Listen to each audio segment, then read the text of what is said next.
À partir de cette chute, on va fabriquer quelque chose de très simple, un présentoir à bougie de table, très simple à réaliser, mais voilà, on va le faire ensemble. Alors on a une planche qui fait un peu plus de 33 cm. On sait qu'une petite bougie comme celle-là, ça fait 38 mm. Et je compte en mettre 3, espacés de 38 mm également, et sur chaque bord 38 mm. Alors j'ai fait le calcul à l'avance, et on arrive à 266 mm, donc on est bon. On va pouvoir les découper. C'est parti. On vérifie, on est à 8, on est bon. Point de vue hauteur, on dépasse légèrement, mais on pourrait encore dépasser un peu, donc pour ceux qui savent pas, faut toujours faire dépasser la lame, mais pas de manière exagérée. Hein. Ici, on a un demi-centimètre, ça c'est parfait.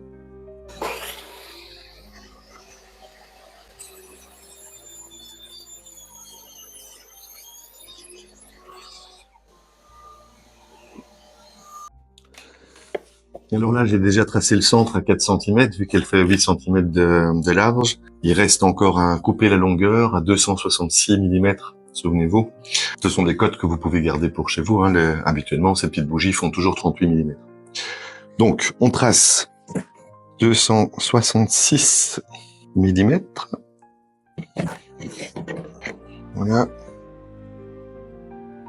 Hop. Et c'est parti pour une découpe.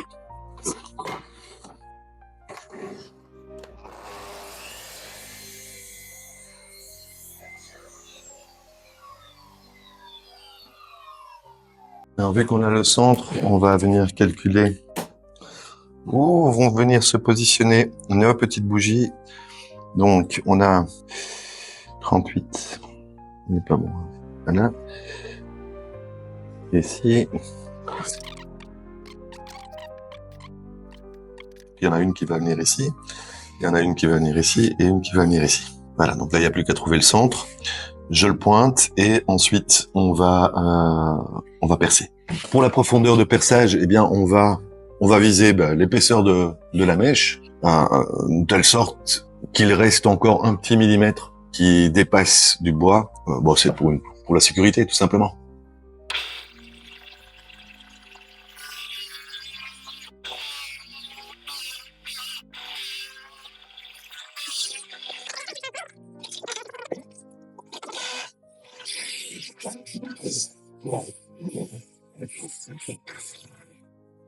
Alors vraiment désolé, mais à ce stade, un petit problème son est apparu, donc je prends le relais. Là, je suis en train de vous expliquer que j'utilise une affleureuse, l'affleureuse Katsu. Donc je suis très content en réalité. C'est vraiment une affleureuse à Katsu. Hein. C'est une affleureuse qui m'a coûté 59 € je crois sur Amazon. Je vais mettre le lien en description.